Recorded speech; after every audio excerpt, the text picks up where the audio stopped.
News at 10, live from Channels Television. Reporting tonight, Amarachi Ubani. Good evening and welcome. Tonight, the People's Democratic Party is set to wade into the leadership crisis in Taraba State. Speakers of state assemblies back resolution by lawmakers on the governor's health. Court stops suspension of Andy Ubah and 4 others from the PDP.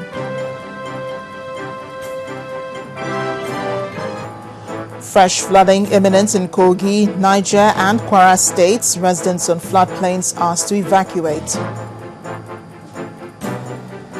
And U.S. Secretary of State John Kerry claims last week's chemical weapons attack killed 1,429 people. Blames it on the Syrian government. And on business news tonight, lending rates at the interbank drops to an average of 11.25%. On sports news, Nigeria Football Federation endorses Super Eagles' final squad for next weekend's 2014 FIFA World Cup qualifier against Malawi.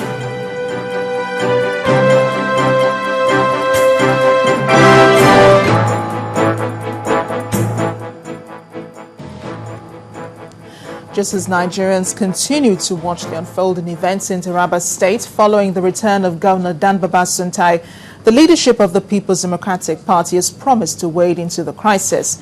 The national chairman of the party, Mr. Bamanga Tukur, said the PDP is interested and is monitoring the situation in the state. Meanwhile, the Conference of Speakers of State Legislatures in Nigeria have endorsed the resolution of the Taraba State House of Assembly, which says it believes Governor Suntai is still unfit to rule. It's been almost 1 week since Governor Danbaba Suntai of Taraba State returned to the country 10 months after he sustained severe injuries in a plane crash. Days of intense politicking has left the country watching in amazement as the situation has divided the state executive and the legislature. Federal lawmakers, however, say they're in support of the deputy governor continuing in acting capacity for now. That Alhaji Garba Umar UTC should continue serving as acting governor as constitutionally enshrined until Governor Danbaba is convincingly fit to steer the affairs of the state. The Conference of Speakers of State Legislatures say the present situation is not in the best interest of the state. Overheating the polity of Taraba in the name of politics at the time the state is in their need of peace and development is not in the best interest of the good people of Taraba State and Nigerians as a whole. On its part, the leadership of the People's Democratic Party says it's taken steps to resolve the political crisis in the state. The national chairman of the party said the party is interested in the developments in Taraba State and is monitoring the situation. You know, politics is interest and intrigues, that politics. So maybe those who want to use intrigues to mix up politics are at work, having realized the feeble condition which our governor Suntai is. They wanted to take maybe governing by proxy. We don't do that. But we are there and we are going to resolve the problem. The party says it's determined to follow the rule of law and ensure that all members see that the party is practicing what it preaches. Lanre Lasese, Channels Television News. A federal high court in Abuja has vacated the suspension of the factional governorship aspirant of the People's Democratic Party in Anambra State, Mr. Andy Ubah. In addition, Justice Ahmed Mohammed gave an interim order restraining the PDP from suspending Mr. Ubah, his brother Chris, Benjo Diozo, Ejike Ogwebego, and Anthony Wankwo. The court further suspended any further decision taken by the PDP's disciplinary committee that will affect their membership of the party, pending the hearing of the suit filed by Mr. Chris Ubah on September the 5th. The PDP had on August the 29th suspended the 5 factional members for failing to appear before its disciplinary committee to explain why they organized a separate primaries for the Anambra State governorship election. The judge said all parties should maintain status quo. That is the ruling until we come on 5th. parties should maintain status quo. That is the ruling of the court. The court has balanced the interest of the parties before it. The letters of suspension which were given to the plaintiffs have now been further suspended by the court. So it has no effect as we are talking now.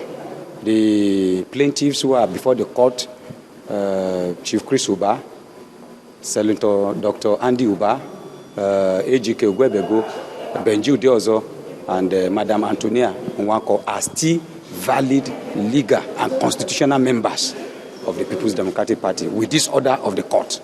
Well, we are praying the court that earlier, before the suspension letters were handed over to the plaintiffs, that the defendants before the court be restrained from suspending, expelling, or doing anything whatsoever that may tamper with the status of the plaintiffs as members, valid members of the People's Democratic Party. And this application with the one for the suspension of the enforcement of the letters of suspension has all been adjourned to the 5th of September for hearing. Let's stay with legal matters. The National Census Tribunal sitting in Abuja has nullified the 2006 census results in 14 local government areas here in Lagos and ordered a recount. The National Population Commission had put the total population figure of the state at 9 million, prompting the filing of petitions by the state on the basis of the complaints from 19 of the state's 20 councils. The tribunal considered and passed judgments in all 19 cases, declaring null and void the census results in 14 of the cases. It dismissed petitions filed on behalf of 5 councils on the grounds of insufficient proof. Briefing's journalists in Lagos, the State Attorney General and Commissioner for Justice, Mr. Ade Ipaye, urged the NPC to urgently organize a recount. Results were eventually released, which recorded for Lagos State a population figure of 9,113,605. And this took a lot of Nigerians by surprise, especially those of us in Lagos, because everyone virtually could tell that the population declared for Lagos was certainly very much understated. Lagos State government also had some officials who went out and did some survey at the same time as the census was being done. And we also had a figure of 17,553,924. Although significant achievement has been recorded in the fight against terrorism in Nigeria, the federal government says it will not relent in taking proactive measures to enhance security in all parts of the country. This assurance is coming from President Goodluck Jonathan during a meeting in Abuja with the outgoing representative of the delegation of the European Union to Nigeria and ECOWAS, Mr. David McCrae. The president, in a statement, maintained that his administration will continue to do its best to correct negative perceptions about the country, including insecurity and corruption. He urged Mr. McCrae to assist in correcting current misconceptions about Nigeria by taking positive messages to the European Union and the rest of the world. Well, how to ensure an end to insurgency in the northeast of the country was the focus of today's meeting between members of the Amnesty Committee on Peaceful Resolution and Yoruba leaders in Lagos.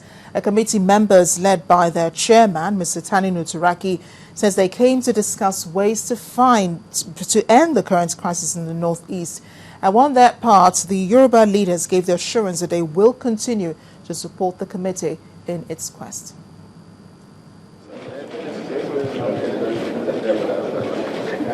In April this year, President Goodluck Jonathan set up a 26-member Amnesty Implementation Committee to engage Boko Haram on a possible peace deal. After several months of working to kill the insurgency in Nigeria's northeast, the committee comes to Lagos in Nigeria's southwest. And their mission, they say, is to engage Yoruba leaders on ways to achieve their set objectives. We believe, sir, that we've come to a stage where we need to come and have an interface with you, to brief you on the activities that we've been doing as a committee, to seek for your understanding, to seek for your support, and above all, to seek for your prayers in this assignment that we've been doing. In this room are members of the committee and also accomplished Yoruba personalities ready to have a meeting of minds on the Boko Haram menace. And the groups told us what they have agreed on.